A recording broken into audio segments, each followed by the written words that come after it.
Unsure of your dream, study abroad destination, clear your doubts. Videsh Consult. Call ఆ 967650 పాయింట్లోకి వస్తే 888. అసలు ఈ forms ఏదైతే ఆర్గానిక్ ఫుడ్స్ ఉన్నాయో దాని గురించి మాత్రం ఆ అవసరం కోసం మాత్రమే నేత్రని అప్రోచ్ అవ్వడం కానీ నేత్ర మీరు కలవడం కానీ అది ఏమైనా జరిగిందా? లేదు, తనని చూసిన వీడియోలో Hmm. ఫోటోలో చూసి నచ్చింది. డైరెక్ట్ పెళ్లి అప్రోచే పెట్టిన, లవ్ వద్దు పెళ్లి చేసుకుందామని. పెళ్లి చేసుకున్నాం, హ్యాపీగా ఉన్నాము. తను ఫుల్ ప్రేమించింది, నేను ప్రేమించిన. పెళ్లి తర్వాత ప్రేమం అది మోర్ దెన్ పెళ్లికి ముందు కన్నా. అంత మంచిగా ఉంది. ఆర్గానిక్ లేదు మా మైండ్ లో, ఏం లేదు. డబ్బులు కూడా నేను సెషన్స్ ఇస్తుంటే ఆప్టిట్యూడ్ అవి డబ్బులు వస్తుండే. తన బ్యాంక్ బ్యాలెన్స్ 30 రూపాయలు 20 రూపాయలు ఉంటుండే రిషికేష్ లో ఉన్నప్పుడు. తన ఫాలోవర్స్ 10K ఉంటుండే, నా ఫాలోవర్స్ 210K ఉంటుండ్రి. సో తను ఇంట్లోనే ఉంటుండే హౌస్ వైఫ్ లాగా అట్లా. కాకపోతే నేను సంపాదిస్తుంటే వస్తుంటే అంతా జరుగుతుండే. తర్వాత మేము మా అన్న మమ్మీ డాడీ వీళ్ళ దగ్గర నుంచి వేరుగా ఉండడం స్టార్ట్ చేసినాం. నేను నేత్ర మణికొండలో రెంట్ కట్టాలి, దానికి డబ్బులు కావాలి. సో మేమిద్దరం కలిసి ఇన్ని రోజులు బిజినెస్ చేసినాం కాబట్టి మా వాడే సపోర్ట్ చేసిండు, డబ్బులు ఇవ్వడము అంతా చేసిండు. ఆ డబ్బులు జమైన డబ్బులు అవి ఇవి యూజ్ చేసినాం, టీవీ కొనికే, సోఫాలు అన్ని. దాంతో పాటు నాకు యాప్టిట్యూడ్ సెషన్ ఇచ్చిన, మోటివేషనల్ స్పీచ్ ఇచ్చిన డబ్బులు వస్తుండే. సో నేనే అర్నింగ్ ఇంట్లో అదంతా చేస్తుంటే. తర్వాత ఒక దగ్గర ఏమైందంటే మాకు 1 year తర్వాత మా నుంచి డబ్బులు రావు. మా అగ్రిమెంట్ ప్రకారం ఏంటంటే నేను 1 year నెలకు 1 lakh సపోర్ట్ చేస్తా. ఇప్పటి వరకు కార్ ఈఎంఐలు కానీ, ఇంటి ఈఎంఐ, ఇంట్లో మమ్మీ డాడీ అందరు రెస్పాన్సిబిలిటీ నేను తీసుకుంటా. క్రియేటివ్ అని మన అప్లికేషన్ ఒకటి ఉంది టీచింగ్ ది, దాంట్లో వచ్చే డబ్బులన్నీ నాకే, ఇన్కమ్ మొత్తం నాకే, రెస్పాన్సిబిలిటీస్ నాకే. ఇప్పుడు కార్ కి 1 lakh ఈఎంఐ ఉంటది, ఇంటికి 50,000 ఉంటది, మిగతా అన్ని ఖర్చులు పోను ఒక 3 లక్షలు ఖర్చు ఉంటుంది నెల. ఆ 3 లక్షల ఖర్చు నాదే ప్లస్ ఇన్కమ్ నాదే. లేదా ఇన్కమ్ నువ్వు తీసుకో, రెస్పాన్సిబిలిటీ నువ్వు తీసుకో. కానీ ఇద్దట్లో ఒకరమైతే ఇన్కమ్ అండ్ ఖర్చులు తీసుకోవాలి. ఒకరికి ఇదేది ఇన్కమ్, ఇప్పుడు క్రియేటివ్ యాప్ అనేది ఎవరు తీసుకుంటారో వాళ్ళు ఇంకొకరికి 1 year పాటు నెలకు 1,00,000 రూపాయలు సపోర్ట్ చేయాలి, నెలకు 1,00,000 రూపాయలు ఇవ్వాలి. 1 lakh అది మా అగ్రిమెంట్. వేరు వేరే చేసుకుందాం, కలిసి ఎన్ని రోజులు ఎవరు ఇండిపెండెంట్ ఐడెంటిటీ వాళ్ళకు ఉండాలి కదా. నాకు కూడా పెళ్ళైంది కదా అని వీడు ఇండిపెండెంట్ ఐడెంటిటీ కోసం నేను అనే అగ్రిమెంట్లో ఏమైందంటే, వాడు నాకు కొంచెం పీస్ కావాలి, ఇప్పుడే పెళ్ళయింది, నాకు సెటిల్ కావడానికి కూడా ఒక 1 year టైం పడుతుంది, నాకు కార్ వద్దు, నాకు ఇల్లు వద్దు. ఇప్పుడు ఇల్లు 1 కోటి రూపాయల పైన ఇల్లు, 1 కోటి రూపాయల పైన కారు, 2 వదులుకున్నాడు వాడు. ఆ 2 నావే, ఆ 2 నావి, ఇంటి రెస్పాన్సిబిలిటీ నాది, మొత్తం నాది.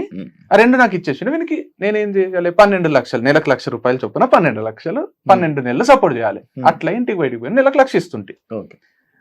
దాంతో పాటు క్రికెట్ ఆడుతున్నప్పుడు తంబిరిగితే కొన్ని వీడియోస్ పెండింగ్ ఉండే నా టీచింగ్ దాంట్లో, 45 వీడియోస్ పెండింగ్ ఉండే. వంశీకి నేను 1 week లో కంప్లీట్ చేయాలి 45 వీడియోస్. నేను అనవసరంగా పోయి ఆ రోజు ఆడొద్దు అనుకుని కూడా ఆడినా, మొత్తం బ్రోకెన్, 6 weeks రెస్ట్, తంబు మొత్తం విరిగిపోయి. అయితే వంశీకి నాకు వేరే దారి లేదు, సబ్జెక్ట్ నా అంత సబ్జెక్ట్ చెప్పేటోడు వంశీ ఒకటే, ఎందుకంటే ఇద్దరం కలిసి చెప్పాం. ఏడు జనాలు యాక్సెప్ట్ చేయాలన్నా తమ్ముడు అయితేనే యాక్సెప్ట్ చేస్తారు, ఎవరినో బయట వాళ్ళని తీసుకొని చెప్పలేదు. ఆ 45 వీడియోస్ ఏం చేయాలని వంశీకి ప్రపోజల్ పెట్టిన. వంశీ మొత్తం 225 వీడియోస్ లో 180 నేను చేసిన, 45 నువ్వు చేయాలి. ఆ 45 నువ్వు చేస్తే 10% లైఫ్ టైం షేర్ ఇస్తా నీకు, నా ఈ అప్లికేషన్ లో వచ్చే ఇన్కమ్ షేర్. అంటే వీడు కొంతసేపు ఆలోచించి ఓకే చెప్పిండు, వచ్చిండు. 10 రోజుల్లో పగలు రాత్రి కష్టపడి 45 వీడియోస్ చేసిండు. అది సూపర్ హిట్ అయిపోయింది కోర్సు. ఇక్కడ 1 lakh per month, అది ఒక 50, 60, 70, 80,000 వరకు కూడా వచ్చింది, 30 నుంచి 80. అది మధ్యలో plus sessions, motivational lectures, aptitude classes బయట, దాంట్లో సగం సగం పంచుకుంటుంటే. ఇద్దరికి వచ్చిన సెషన్స్ ఇద్దరం పోతుంటే, నేను 1 గంట వాడు 1 గంట అర్ధగంట మాట్లాడి, వాళ్ళు 40,000 ఇస్తే 20, వాళ్ళు 50 ఇస్తే 25, వాళ్ళు 30 ఇస్తే 15. ఆ ఇన్కమ్, ఈ 3 ఇన్కమ్లు మనకు ఉన్నాయి. దాంతో పాటు ఫ్యామిలీ పోతుంది. అట్లా ఒక 6 నెలలు గడిచిపోయింది. ఆ తర్వాత ఏమైందో, తర్వాత ఇక అయిపోతుందని మాకు భయం స్టార్ట్ అయింది. ఒక దగ్గర లోన్ తీసుకో, ఏమైనా బిజినెస్ స్టార్ట్ చేసామని తనే అన్నది. నాకు పర్సనల్ లోన్ ఇస్తామని ఎంత పడతారు ఫోన్లు చేసి ఇచ్చేసే అన్న. 21 లక్షలు ఇచ్చిండ్రు HDFC బ్యాంక్ వాళ్ళు. ఇస్తే తీసుకుంటే డైరీ ఫార్మ్ స్టార్ట్ చేద్దాం, నేను హైదరాబాద్ పోయి బర్రెలు తీసుకొని వస్తాను నేను. తను కోళ్ళ ఫార్మ్ స్టార్ట్ చేద్దామని తను తెలియకుండా న్యాచురల్ ఫార్మింగ్ స్టార్ట్ చేసినాం ఈ ప్రాసెస్ లో, డిస్కషన్ లో. సో ఆ డబ్బులు ఎక్కువ ఇన్వెస్ట్మెంట్ అవసరం లేదు, దీనికి మనకు వస్తున్నాయి కదా ఆల్రెడీ 1,00,000 మీద యాప్టిట్యూడ్వి, అవి సరిపోతాయని. దీంతో నేను నిర్మల్ దగ్గర ప్లాట్స్ ఉంటే కొందాము, మా మమ్మీ చెప్పింది అని తను అన్నది. వాళ్ళ హోమ్ ప్లేస్ లో ఆడ ప్లాట్స్ కొన్నాం. ఆ ప్లాట్స్ ఏం చేసినా అంటే నీ పేరు మీద చేయించుకొని ఈ డబ్బులే కదా లోన్ అంటే మన వైఫ్ అండ్ హస్బెండ్ నువ్వంటే నాకు ఎంత ఇష్టమో తెలుసు కదా నీ పేరు మీదే చేస్తా అని తన పేరు మీదే చేసిన. సో ప్లాట్స్ అన్ని తన పేరు మీద ఉన్నాయి. తర్వాత ఈ ఫార్మింగ్ స్టార్ట్ చేసినాక కొంచెం ఇన్వెస్ట్మెంట్ అయింది, అదైంది, అంతా నేను చూసుకున్నా. తర్వాత సూపర్ హిట్ అయిపోయింది. May 31st నా బర్త్డే లాంచ్ చేసినాము, హిట్ అయింది, మస్తు లక్షల పైసలు వచ్చినాయి, అంత స్మూత్ గా నడుస్తుంది. నడిచి హ్యాపీగా ఉన్నాం. పర్సనల్ ప్రొఫెషనల్ సక్సెస్ ఉంది మాకు ఇద్దరికి. వైఫ్ అండ్ హస్బెండ్ ఇట్లా చేస్తారా అనే ఫీలింగ్. వైఫ్ అండ్ హస్బెండ్ అంటే అందరు ఒకలాగా తీసుకునేటట్టు ఉంది. ఒక లవ్ మ్యారేజ్, చాలా మంది లవ్ మ్యారేజ్ కూడా చేసుకున్నారు వీళ్ళని చూసి. అమ్మా నాన్నకు కూడా, నేను చిన్న కొడుకును కదా, వీడు ఎప్పుడు సెటిల్ అవుతాడో అని ఉంటుండే. అమ్మాయి వీడు అందరికన్నా మంచి సెటిల్ అయ్యిండు అనే ఫీలింగ్ వచ్చింది. మేము కూడా ఫుల్ హైలు ఉంటుంటే అది ఇది. తర్వాత కొన్ని పర్సనల్ లెవెల్లో డిస్ప్యూట్స్ వచ్చినాయి, మిస్అండర్స్టాండింగ్స్ వచ్చినాయి. అది ప్రొఫెషనల్ దానిపైన కూడా ఇంపాక్ట్ క్రియేట్ చేసింది. ఇద్దరం వేరు వేరు ఉంటూ కూడా ఫామ్ చూసుకొచ్చేమో అని కూడా ఆలోచించినాం. కానీ అది ఇంపాసిబుల్ అని అర్థమయ్యి మేము దాన్ని కూడా వారధి ఫార్మ్స్ ఎవరో ఒకరు తీసుకోవాలనే స్టేజ్కి వచ్చింది. నేనేమన్నా 50 లక్షలు ఇచ్చి నేను తీసుకుంటా, ఇచ్చేసేయండి అన్న. లేదా మీరు 50 లక్షలు ఇవ్వండి, వారధి ఫార్మ్స్ ఇచ్చేస్తా, అది నా బేబీ, నాకు చాలా ఇష్టం, అది 100 కోట్ల బ్రాండ్, అది అంత సింపుల్ గా ఎస్టాబ్లిష్ చేయలేం మనము అంటే. అంత 2-3 రోజుల ముందు నేను అంటే కూడా సీరియస్ అయ్యిండు నాకు. వాళ్ళు ₹1 కోటి ఇస్తా అంటే ఇచ్చేసే వంశీ వేరే స్టార్ట్ చేసుకోవచ్చు, పర్సనల్ గా విడిపోతున్నప్పుడు ఇది కూడా అంటే 1 కోటి కాదు 100 కోట్లు ఇచ్చినా ఇయ్య నేను, అది నా ప్రాణము వారధి ఫార్మ్స్ అనేది, నేను ఎవ్వరికి ఇచ్చేదైతే లేదు. తర్వాత ప్రాక్టికల్ ఉంది కదా అని నేనే 50 lakhs కొంచెం రీజనబుల్ ఉంది కదా, ఇవ్వగలుగుతాం కదా వాళ్ళైనా మనమైనా, వాళ్ళు రెండుకి ఒప్పుకుంటలేరు. నాకే కావాలి, డివర్స్ ఇప్పించేయండి మేడం, అండ్ వారధి ఫార్మ్స్ కూడా నాకు ఇచ్చేసేయమనండి నష్టపరిహారంగా అంటుంది. నేను ఇక బాగా ఆలోచించి కొంచెం పంచాయతీ అయ్యి అది అయ్యి సరే రిషికేష్ పోయి పెళ్లి చేసుకున్నా కదా. నేనే నేనే ప్రపోజ్, తన లైఫ్ తన ఏదో బతుకుంటే వీడియో పోయిండు కదా, నేనే లవ్ చేసినా, నేనే పెళ్లి చేసుకున్నా. అదే డివర్స్ అని నేను ఎప్పుడు కూడా ఫస్ట్ టాపిక్ తీసుకురాలి, ఎన్ని కోట్లాటలైనా ఏమైనా కలిసే ఉందాం. తనే ఫస్ట్ ప్రపోజల్ పెట్టింది డివర్స్. తర్వాత ఇక నాకు కూడా అడిగితే తనకి ఇష్టం లేనప్పుడు నేను ఇష్టం లేకుండా ఎట్లా కలిసి ఉంటా తీసుకుందాము నేను అన్నా. కంప్లీట్ మ్యూచువల్ గా జరిగింది డివర్స్ అయితే, ఒకరు వద్దు ఒకరు కావాలని లేకుండా ప్రాపర్ గా ఎట్లా జరగాలి అట్లా జరిగింది అంగీకారంతో. ప్రాఫిట్స్ లోనే ఉంది, తను ఇంటర్వ్యూస్ లో దాంట్లో లేకుండే నాకు శాలరీ అని డబ్బులు లేకుండే అని చెప్తుంది. బట్ అంత కష్టం ఉంటే నాకే వచ్చాయండి కదా, నేను చూసుకుంటుంటే. సో అది మంచిగానే ఉంది, స్టేబుల్ అయిపోయింది, అది ఒక దగ్గర నిలబెట్టినాం దాన్ని. కానీ 10%, 25% ఇట్లా ఇస్తా నీకు, అది ప్రపోజల్ కూడా ఉండే. అవసరం లేదు, ఇంకా లైఫ్ టైం మనం ఏదో విధంగా టచ్ లో ఉండాల్సి వస్తుంది. ఇప్పుడు 10% అవసరం లేదు, మొత్తం నువ్వే తీసుకో ఫ్రెష్ గా స్టార్ట్ చేసుకుంటా. 50 lakhs తను ఇవ్వలేదు, మీరు ఇవ్వలేదు. కాకపోతే సేమ్ అది బేబీ లాగా, ఇప్పుడు మా ఇద్దరికి పుట్టిన పిల్లోడో పిల్లనో ఉంటే నువ్వు చూసుకుంటావా ఒకరే చూసుకుందాం అని డిసైడ్ అయినాక తనే నేనే చూసుకుంటా అన్నాక తనకి ఇచ్చేసి వచ్చిన నేను, తనే చూసుకుంటుంది. నాకు దాంతో సంబంధం లేదు. నేను మళ్ళీ వీడియో కూడా వేరే తర్వాత ఒకటి, నాకు ఇంకా వారధి ఫార్మ్స్ తో సంబంధం లేదు, ప్రాఫిట్ వచ్చినా లాస్ వచ్చినా ఏదైనా నన్ను అయితే అడగకండి, నాకు దానికి సంబంధం లేదు అని ఒక వీడియో కూడా చేసి ప్లాట్స్ ఫస్ట్ రాసావు కదా, నాకు ఇచ్చిండ్రు. దానికి ఈఎంఐ ఉంది, ప్లాట్స్ కి ఈఎంఐ ఉంది, అదే లోన్ తీసుకున్నా. ఈ ఈఎంఐ రెండు నేను కట్టుకోవాలి, లేదు. ఎట్లుండే అంటే ప్లాటా జీపా రెండుకి 20 లక్షలు డౌన్ పేమెంట్, 20 లక్షల ప్లాట్ ఫార్మ్స్ లో వచ్చినాయి. దీనికి వారధి ఫార్మ్స్ ఇన్కమ్ తో 20 లక్షలు డౌన్ పేమెంట్. సో వీనికి జీపే చూస్ చేసుకున్నాడు. జీప్ ఇప్పుడు వీరికి జీప్ ఒక్కటి వచ్చేసింది, కాబట్టి జీప్ కి ఈఎంఐ కట్టుకోవాలి మళ్ళీ 50,000 అట్లా. కాకపోతే అది ఉంది, అఫెక్షన్ ఉంది, అదంతా స్థాపించి కొనుక్కున్నాం ఇష్టంగా. మస్తు ఇష్టం. నేను వారధి ఫార్మ్ తీసుకుంది, నేను జీప్ తీసుకున్నాను అనుకోండి. కాకపోతే నేను మళ్ళీ ఏదో ఒకటి పని చేసుకోవాలి కదా, ఒకరి మీద డిపెండ్ కాలేను కదా అని నాకు అన్ని తెలిసి ఇన్సైడ్ దాంట్లో లూప్ హోల్స్ అన్ని జీరో చేసి దాన్ని మంచిగా చేసుకున్నాం కదా. నాకు ఎట్లా హిట్ చేయాలి, ఏం చేయాలి అన్ని తెలుసు. యాక్చువల్ గా వెబ్సైట్ ఓపెన్ చేసినాం, అంటే యుఆర్వి స్పోర్ట్స్ అని. ఈ డైవర్స్ టైం పడుతుంది కదా, డైవర్స్ అయ్యేంత వరకు మళ్ళీ ఆర్గానిక్ అవసరం లేదు, ఒక స్పోర్ట్స్ ది స్టార్ట్ చేద్దామని కూడా అనుకున్నాం. మేమిద్దరం కలిసి అంటే డైవర్స్ అప్లై చేసిన తర్వాత, అది అప్లికేషన్ కి డైవర్స్ రావడానికి కొంచెం టైం ఉంటది. అది 1 month పట్టొచ్చు, 6 months పట్టొచ్చు, 1 year పట్టొచ్చు. మనకు గ్యారంటీ ఉంటది ఎప్పుడు వస్తుంది అనేది ఆ హియరింగ్స్, మ్యూచువల్ అయినా కూడా. అయితే ఆ టైంలో అయింది, ఇది ఎన్ని రోజులు పడుతుందో తెలియదు. డైవర్స్ అయినంత వరకు వేరే సేమ్ బిజినెస్ స్టార్ట్ చేసుకోవడానికి లేదు. సో దానివల్ల ఫస్ట్ అయితే చేద్దాం అనే ప్రిపరేషన్ లో మనం ఎక్కడ పోయినాం, అది ఢిల్లీ దగ్గర రిషికేష్, ఆగ్రా, బ్యాట్ల కోసం మీరట్ పోయినాము. బ్యాట్లు అడ్వాన్స్ అంతా చేసేసరికి అనుకోకుండా విత్ ఇన్ ఈ బిజినెస్ స్టార్ట్ అని దీనికి ప్రైవేట్ లిమిటెడ్ చేయించినాము, దీనికి వెబ్సైట్ చేయించినాము, అంతా అయితేనే డైవర్స్ వచ్చేసింది 3-4 days లోనే. ఇక మేము కూర్చొని ఆలోచించినాం, ఇప్పుడు డైవర్స్ వచ్చింది, ఇప్పుడు కొత్త బిజినెస్ బ్యాట్లు అది కాదు, నీకు ఎక్స్పీరియన్స్ ఉంది, ఫుల్ ఆర్గానిక్ ఫార్మింగ్ మీద ఇంత ఉంది, ఇప్పుడు నువ్వు బయటకు వచ్చి నువ్వు వేరేది పెట్టినా కూడా ఆర్గానికే పెడితే నువ్వు ఫార్మర్ అనేది స్ప్రెడ్ అవుతుంది. ఇంకా ఇప్పుడు నువ్వు కొత్త బిజినెస్ కంటే ఇదే బెస్ట్ అని మేము ఇద్దరం కూర్చొని మాట్లాడుకొని వంశీ ఫార్మ్స్ కి ఓటేసుకొని వాడు ఇండివిజువల్ గా వంశీ ఫార్మ్ స్టార్ట్ చేసుకో. ఓకే, అంటే ఇప్పుడు మన వాళ్ళు ఇచ్చిన ఆన్సర్ కి లైక్ అదే వాళ్ళు చెప్పిన దానికి అంటే వంశీకి ఫార్మింగ్ రాదు అనే దానికి ఆన్సర్ ఇదే? అట్లేం లేదు, ఆన్సర్ ఏం కాదు. ఫార్మింగ్ వచ్చు అంటే నేను దిగి చేయడం కన్నా ఎక్కువ చిన్నప్పటి నుంచి పొలాలలో తిరగడము, బేసిక్ నాలెడ్జ్ ఉండడం వరకే తెలుసు నాకు. నేను ఏదో కూడా నేను ఇక #1 ఫార్మర్ ఇన్ ది వరల్డ్ అని నేను చెప్పుకోలేదు, నేను షో కూడా చేయలేదు. అప్పుడప్పుడు వీడియోస్ ఎందుకు చేస్తా అంటే జనాలకు మనకు ఫామ్ ఉంది చేస్తామని తెలియాలే కదా. కులోళ్ళు వాళ్ళు వీళ్ళు అందరు వీడియో చేయలేరు కదా షూట్, అందుకు నేను చేసి అప్పుడప్పుడు పెడుతుంటా.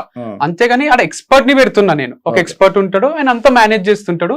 పురుగుల మందులు అవి కొడతారు కదా దీంట్లో ఆర్గానిక్ మందులు కొడతారు, ఆర్గానిక్ పెస్టిసైడ్స్ అని ఉంటాయి. అండ్ దాంతో పాటు మనకు ఎరువులు కూడా యూరియా వేస్తారు దీంట్లో జీవామృతము, ఘన జీవామృతము ఇవన్నీ బలం కోసం వేస్తారు. సో ఇంతవరకు నాలెడ్జ్ ఉంటే చాలు, దానికి మళ్ళీ రాకెట్ సైన్స్ ఏం కాదు. ఇది వీడు చేసేది బిజినెస్. ఇప్పుడు వీడు అగ్రికల్చర్ కాదు చేసేది, అగ్రికల్చర్ రిలేటెడ్ ప్రతి ఒక్కరికి ఆర్గానిక్ ప్రోడక్ట్స్ అందియాలనే బిజినెస్. ఇప్పుడు నేను కాలేజ్ పెడుతున్నా అనుకో, నేను మ్యాథ్స్, సైన్స్, సోషల్ అక్కడ ఉన్న సబ్జెక్ట్స్ అన్ని నేను చెప్పాల్సిన అవసరం లేదు. నాకు అందరికి నాణ్యమైన చదువు అందియాలనే తాపత్రయంలో నేను ఒక కాలేజ్ పెడతా. అట్లా వీడు అందరికి నాణ్యమైన ఫుడ్ అందియాలి. డైరెక్టర్ లాగా సినిమా తీస్తున్నట్టు నాకు ఒక కెమెరామ్యాన్ కావాలి, ఒక ఎడిటర్ కావాలి, ఒక మ్యూజిక్ డైరెక్టర్ కావాలి, ఒక ఆర్ట్ డైరెక్టర్ కావాలి. ఇట్లా ఒక 4-5 మంది ఉంటే నేను సినిమా తీస్తా. రాజమౌళి ఉన్నంత కాన్సెప్ట్స్ ఉంటాయి కదా మన దగ్గర, కానీ అట్లని ప్రతిదీ బాహుబలి సెట్ రాజమౌళి వేసుకోడు కదా, పోయి ఆ సెట్ వేయడానికి ఒక మనిషి కావాలి కదా. సో అట్లా చేస్తున్నా నేను. అంత అట్లా వీడియోస్ చేయడం నా ఎక్స్పర్టైజ్. నేను రకరకాల ప్లేసెస్ తిరిగి వీడియోస్ చేస్తాను. ప్రతి ఫార్మర్ దగ్గర తీసుకున్నా నేను, మంచిగా అనిపించిన వాళ్ళు. ఇక నీకు మంచిగా అనిపించిన వాళ్ళ దగ్గర కూడా తీసుకోవాలి, నువ్వు కంటిన్యూగా తీసుకోవాలంటే ఒకరి దగ్గర ఆయిల్ తీసుకున్నా, అలా కింద అంతా మట్టి వచ్చింది. అందుకు మనకు వేరే ఆర్గనైజేషన్స్ కూడా ఉన్నాయి సర్టిఫైడ్, వాళ్ళు మంచి ఆయిల్ పంపిస్తారు. అంతా మట్టి తీసేసి క్లీన్ చేసి బియ్యంలో రాళ్ళు తీసేసి నేచురల్ ఫామ్ లో కొన్ని పురుగులు అయితే అవన్నీ తీసేసి పంపించే ఆర్గనైజేషన్స్ ఉన్నాయి. అట్లని బేగం బజార్ లా తెచ్చి కిరాణా షాప్ వాళ్ళు అమ్ముతారు కదా, అట్లాంటిది కాదు. మంచి ఆర్గానిక్ సర్టిఫైడ్ పీపుల్ దగ్గరనే మనం తీసుకుంటున్నాం. ఏదైతే కంపెనీస్ అంటే ఏంటంటే ఇప్పుడు వీడు చెప్పినట్టు ఇప్పుడు బెండకాయలు ఆర్గానిక్ గా బెండకాయలు పండించే రైతులు ఇండియా వైడ్ ఉంటారు. వాళ్ళు ఈ కంపెనీస్ ని అప్రోచ్ అవుతారు, లేదా ఈ కంపెనీస్ వాళ్ళని అప్రోచ్ అవుతాయి. కంపెనీస్ ఇవి ఏం కంపెనీస్? కెమికల్ కంపెనీస్ కాదు.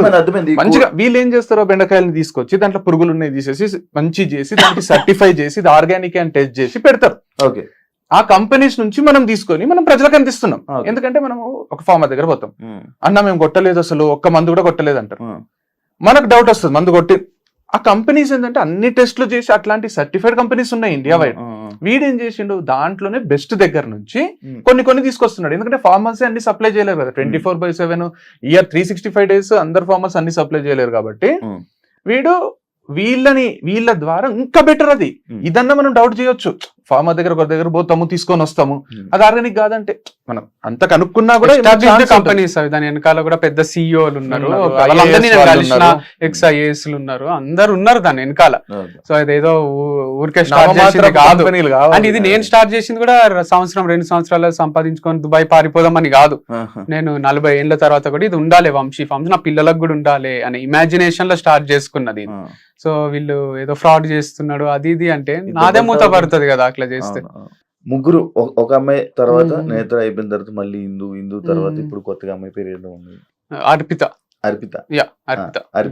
ఇప్పుడు లైక్ ఇలా అమ్మాయిలు ఎందుకు అమ్మాయిలు ఎందుకు అమ్మాయిలు పిచ్చోడు ఇలాంటి స్టేట్మెంట్స్ అన్ని పాస్ చేస్తారు. దానికి ఇద్దరు అంటే ఇదే కాకుండా ఇందులోనే పెట్టి ఇద్దరు అన్న తమ్ముళ్ళు ఇద్దరు తోడు దొంగలు అనేది ఒకటి ఇది పెట్టారు. దానికి మీరు ఏం సంబంధం చెప్పాలి? సో ఏది కరెక్ట్ కాదు, స్టేట్మెంట్ పాస్ చేసినంత మాత్రాన కరెక్ట్ అయిపోవు. సో చాలా పెద్ద స్టేట్మెంట్స్ అవి, అమ్మాయిల పిచ్చోడు అనడము, అంటే బూత్ ఫామ్ అనడము, అమ్మాయిల ఫామ్ అనడము. బ్రోతలోస్ నడుపుతలేం కదా, ప్రాస్టిట్యూట్స్ తో తిరుగుతలేను కదా. ఇప్పుడు అమ్మాయిల పిచ్చోడు అంటే రోజు నైట్ ఒక ప్రాస్టిట్యూట్ ని తెచ్చుకోను, ప్రాస్టిట్యూట్ దగ్గర పోయేటోళ్ళని అంటే ఒక మీనింగ్ ఉంది. లేదా అమ్మాయిలను చాలా రెస్పెక్ట్ఫుల్ పొజిషన్ లా ఒక సాఫ్ట్వేర్ కంపెనీలో మంచి జాబ్ ఎట్లా ఇస్తారో అట్లా నేను బ్రాండ్ అంబాసిడర్ అని ఒకరికి జాబ్ ఇస్తున్నా. మేల్ కేటగిరీలో నేనున్నా, ఫీమేల్ కేటగిరీలో ఒకరు ఉంటే మంచిగా ఉంటది అని ఇస్తున్నా.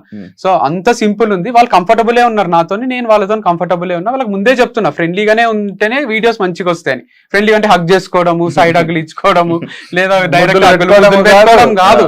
నేను వాళ్ళ పర్మిషన్ లేకుండా వాళ్ళని టచ్ కూడా చేయను నేను. సో అంత మంచినే ఉంది. అండ్ దీంట్లో అమ్మాయిల ఫామ్ అంటున్నారు. ఒక హెచ్ఆర్, మా మమ్మీ, ఈ పిల్ల, ముగ్గురే అమ్మాయిలు, మిగతా 23 మంది మగ పిల్లలే ఉన్నారు. మరి అబ్బాయిల ఫామ్ కదా ఇది. స్క్రీన్ మీద ఇద్దరు కనిపించారు అంటే ప్రమోషన్స్ లో మంచిగానే ఇప్పుడు మాకు వీడియోలు చేయడానికి వచ్చేటోళ్ళే కనిపించాలి కదా. వాళ్ళు ఎక్స్పర్ట్స్ ఏ ఉన్నారు. తనకు ముందు కెమెరా వచ్చు, ఇంతకు ముందు ఉన్న అమ్మాయి కెమెరా ఫియర్ లేదు, అంతకు ముందు ఉన్న అమ్మాయికి ఉంది, నేను తీసేసిన. అట్లా ఇప్పుడు రకరకాల అమ్మాయిలు ఎవరైతే కెమెరా ముందు మంచిగా అనిపిస్తున్నారో, మంచి చేయగలుగుతున్నారో వాళ్ళని తీసుకుంటున్నా. కానీ నాతో ఫ్రెండ్లీగా ఉండాలి, నాకు ఏదో హెల్ప్ చేయాలి అనేది ఉద్దేశం లేదు. మీరు అడిగి పోతారు కదా, కార్లు ఎంజాయ్ చేస్తారా, మీరు అడు ఉండి ఎంజాయ్ చేస్తారా అంటే అట్లా చేయాలని కూడా సీక్రెట్ గా చేస్తా కదా నేను. వీడియో ఓపెన్ గా కెమెరా ముందుకు వచ్చి నాకు ఒక ఫీమేల్ బ్రాండ్ అంబాసిడర్ కావాలి, తనే బ్రాండ్ అంబాసిడర్, ఇద్దరం కలిసి వీడియో చేస్తామని ఓపెన్ కెమెరాకి చెప్పారు కదా ఎవరు. చేసే ఆలోచన ఉంటే కెమెరా ముందు ఇప్పుడు ఒంగోలు గిత్తల ప్రకాష్ రాజ్ ఉన్నట్టు కెమెరా ముందు మంచిగా ఉండి తర్వాత పోయి పర్సనల్ ఉన్నప్పుడు ఏదేదో చేస్తుంటాడు. దాంట్లో ప్రకాష్ రాజ్ క్యారెక్టర్ అట్లుంటారు. కానీ వీడు చెప్పినవి తీసుకొని ఇప్పుడు ఏదో సీక్రెట్ కెమెరా పెట్టి బయటపడ్డ నిజాలు అనడం, వీడు చెప్పినవి ఇవే బయటపడ్డ నిజాలు. అంటే ఇప్పుడు ఒక హోటల్ ఓపెన్ చేస్తాం, రిసెప్షనిస్ట్ ని పెడతాం, ఆడపిల్లని పెడతాం, ఎందుకంటే వస్తానే పలకరించడానికి. దానికి ఒక 5 స్టార్ ఎక్కడికన్నా పోనీ లేడీస్ ఉంటారు, మంచి చీరలు కట్టుకొని ప్రజెంటబుల్ ఉండి ఎన్నో ఇంటర్వ్యూలు క్రాస్ చేసి వాళ్ళకి మంచి శాలరీ ఉంటుంది. వీడు వీడియోస్ చేస్తున్నప్పుడు ఇప్పుడు రీల్స్ చేస్తుంటారు కదా, ఆడపిల్లలకు వ్యూస్ ఎక్కువ వస్తాయా, మగ పిల్లోడికి వస్తాయా? ఒక డాన్స్ వీడియో నేను చేస్తే వస్తాయా, ఒక ఆడపిల్ల చేస్తే వస్తాయి. నేను చేస్తే ట్రోల్ అవుతా, తను చేస్తే తనకు ఎక్కడ లేని ఫాలోవర్స్ వస్తారు, చేస్తారు. కొందరు మంచి చేస్తారు, కొందరు ఎట్లా చేసినా వస్తాయి.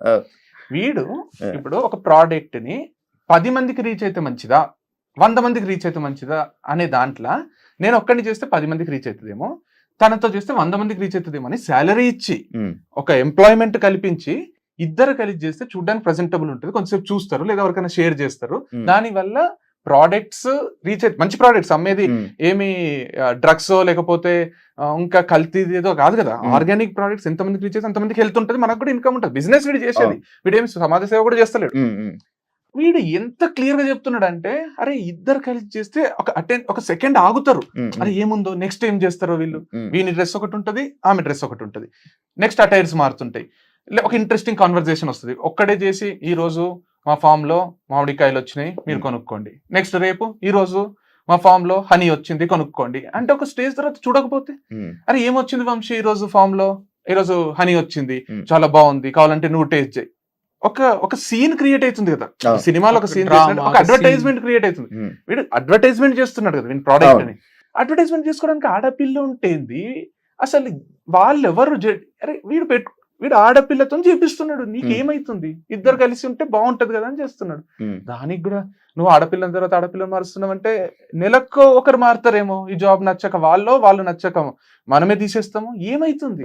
రోజు ఒకరితో ప్రమోట్ చేపించడం లేరా మార్కెట్ లో? రోజు ఒకరితో చేపిస్తే ఓకే, కానీ ఒకరితోనే రోజు చేపిస్తే నాట్ ఓకేనా? రోజు ఒకరితో చేపించడము, ఒకరితోనే రోజు చేపించడం, ఎంత తేడా ఉంది. 6 నెలలు ఉందా నీ దగ్గర? 6 నెలలు ఒకటే బ్రాండ్ తో చేపించినవా నువ్వు? ఎంత అద్భుతమైన క్యారెక్టర్ అని పోవడొచ్చు కదా ఇంకొక యాంగిల్ లో. 6 నెలలు ఒకరితోనేనా? 6 నెలలకు ఒకరిని మారుస్తావా అంటే, అరే 6 నెలలకి ఏంది, 2 నెలలకే ఇంకొక కొత్త వాళ్ళు వచ్చి చేస్తారేమో ప్రమోషన్, వాళ్ళకి వేరే ఉపాధి ఉండదా? ఇప్పుడు ఎవరైతే మన వంశితం చేసిండ్రో వాళ్ళకి కూడా మార్కెట్ లో ఒక పేరు వస్తుంది, వాళ్ళకి వేరే వాళ్ళు నాకు చేయంటారు, వాళ్ళకి వేరే ఉపాధి, వాళ్ళకి వేరే చదువులో ఏమో ఉండయా. ఇక వంశితం లైఫ్ లాంగ్ అంటే 40 ఏళ్ళు ఒకరే చేయాలా అంటే ఏంది అంటే కాన్సెప్ట్? అంటే మేబీ వైఫ్ అండ్ హస్బెండ్ అయితే చేస్తుంటే మేము బ్రాండ్ కోసం మాత్రమే ఈ అమ్మాయిని తీసుకుంటాం, బ్రాండ్ వాల్యూ పెంచుకోవడానికే. అంటే మన బ్రాండ్ ఉందని మార్కెట్ లో తెలియాలి, ఎక్కువ రీచ్ ఉంటే ఎక్కువ సేల్స్ ఉంటాయి. తెలుగు స్టేట్స్ మంచి ప్రోడక్ట్ అమ్ముతున్నాం కదా మనం, మంచి ప్రోడక్ట్ అమ్ముతున్నప్పుడు నాకు నేనే ప్రమోట్ చేసుకోవాలి కదా. ఇప్పుడు విజయ్ దేవరకొండ వాళ్ళకి డబ్బులు ఇచ్చి ప్రమోట్ చేసే అంత ఉండదు కదా. కాబట్టి నేను చేసుకోవాలంటే నేనే చేస్తుంటే బోర్ వస్తుందేమో, కొన్ని నేను ఇండిపెండెంట్ గా చేస్తా, కొన్ని టుగెదర్ చేస్తాము అని చేస్తున్నా. అమ్మాయి మానేయడానికి రీజన్ హిందూ దివ్య అదే ఉంటే రీజన్స్, కానీ అవి చెప్పొద్దు అని అనుకున్నాం. అంటే తను చెప్పొద్దు అన్నది తను కంఫర్టబుల్ లేదు, రీజన్ తీసేసారా లేకపోతే ఆమె వెళ్ళిపోయింది, తనే క్విట్ చేసింది, తనే క్విట్ చేసి పెట్టుకుంది నేను క్విట్ చేసిన అని ఫర్ మై ఓన్ గుడ్ అని పెట్టుకుంది. అంతే ఇక్కడ ఓన్ గుడ్ ఏందో అర్థం కాలే నాకు. ఓన్ గుడ్ అని పెట్టుకోవడం హర్ట్ అయినా నేను. తనేమో ఏం మాట్లాడకు అన్నది. I'm quitting Vamsi farms as brand ambassador for my own good అని పెట్టుకుంది. I'm quitting Vamsi farms as brand ambassador. చాలు కదా. నేను కూడా నా మంచి కోసమే వదిలేస్తున్నా అంటే నా మంచి కోసమే నేను తీసేసిన వీడు కూడా పెట్టొచ్చు కదా. ఫర్ మై ఓన్ గుడ్, నాకు సేల్స్ వస్తలేవు కాబట్టి తీసేసిన ఏదన్నా అనొచ్చు కదా. ఇప్పుడు మ్యూచువల్ గా మనం ఇంకా ఈ రోజు నుంచి మనం కలిసి వీడియోస్ చేయరాదు అనుకున్నప్పుడు అంతే రెస్పెక్ట్ తోని నువ్వు స్టేటస్లు పెట్టుకోరాదు, నువ్వు పోస్టులు పెట్టుకోరాదు. వంశీ పెట్టిండు ఒక్క పోస్ట్ అన్న ఒక్కసారి అని చెప్పిండు. నువ్వు కూడా అంత సింపుల్ గా విడిపోవాలి కానీ ఏదో నాగ్ గా క్లెవర్ గా చేస్తున్నాము, నేను రోజు ఒక స్టేటస్ పెడతా, నేను ఇట్లాంటి పోస్టులు పెడతా అంటే తప్పు. స్టోరీస్ కూడా పెడుతున్నా.